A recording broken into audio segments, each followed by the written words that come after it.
The message came at 1:52 p.m. Plumbing emergency. Pipe burst. Urgent. I sent it from a number he didn't recognize. I knew he'd go. My brother always went where he felt needed. It made him predictable, useful. At 2:03 p.m., I parked across the street. Engine off, breath steady. The house looked ordinary. White walls, closed curtains, no sign of collapse. No water flooding the lawn, just silence. At 2:11 p.m., his car pulled in. He stepped out with that same impatient walk, jaw tight, shoulders stiff. The man who had once broken my lip without hesitation. I touched the fading scar inside my cheek with my tongue. Still there. Still mine. He knocked once.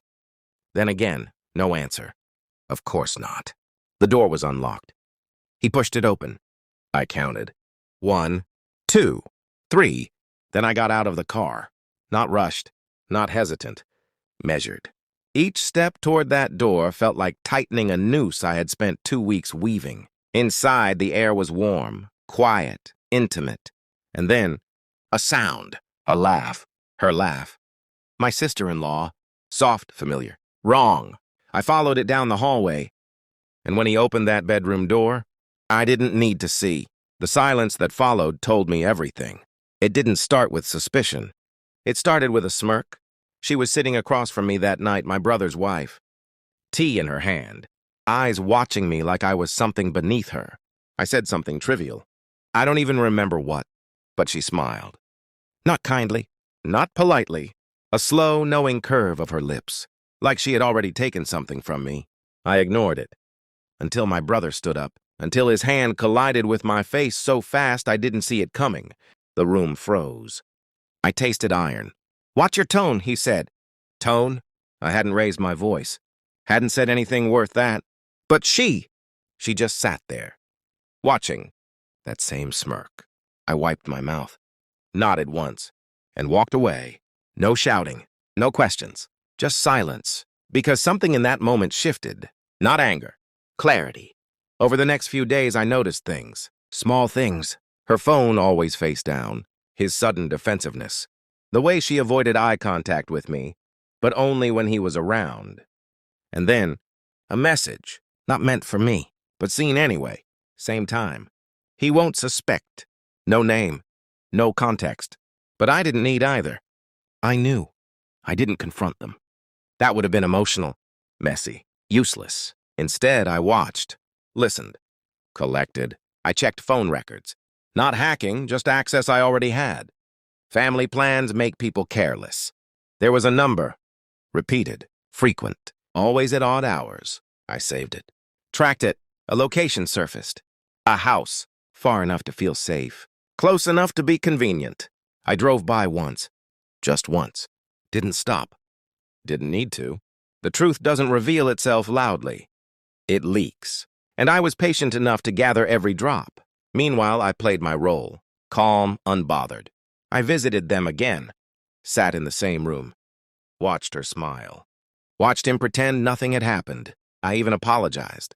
For nothing. He accepted it like a king granting mercy. That told me everything about him. About them. 2 weeks. That's all it took. 2 weeks to map their lies. 2 weeks to design something precise. Something quiet. Something that wouldn't need shouting to destroy them.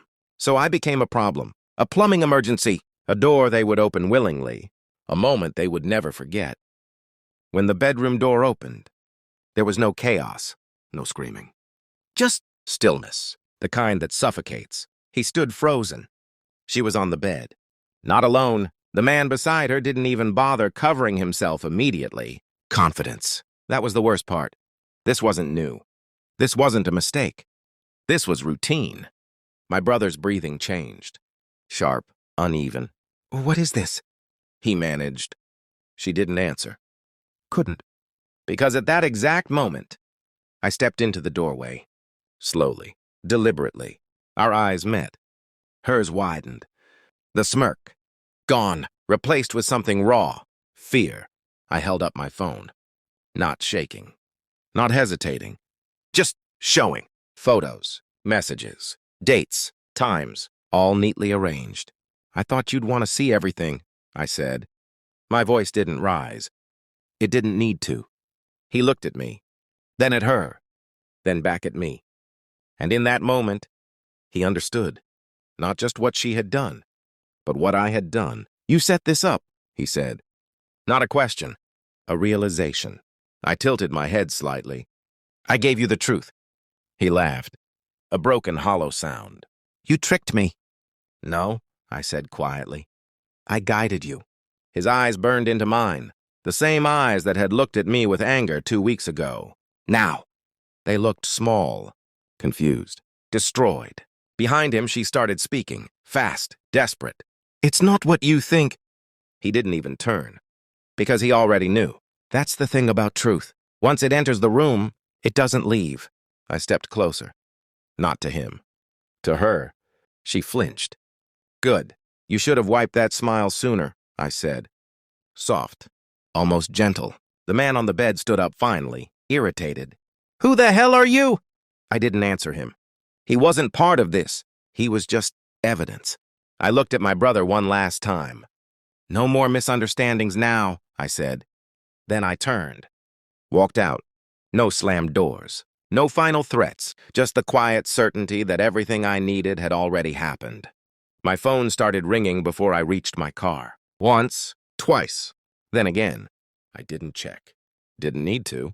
By the time I got home, it had rung 71 times. 71 attempts to rewrite something already carved in stone. I poured myself a drink, sat down, and opened a different gallery. Photos. Not of them, of somewhere else. A villa, white walls, mountains behind it. Clean, silent, untouched. A place far from smirks, from lies, from hands that strike before asking. The phone buzzed again.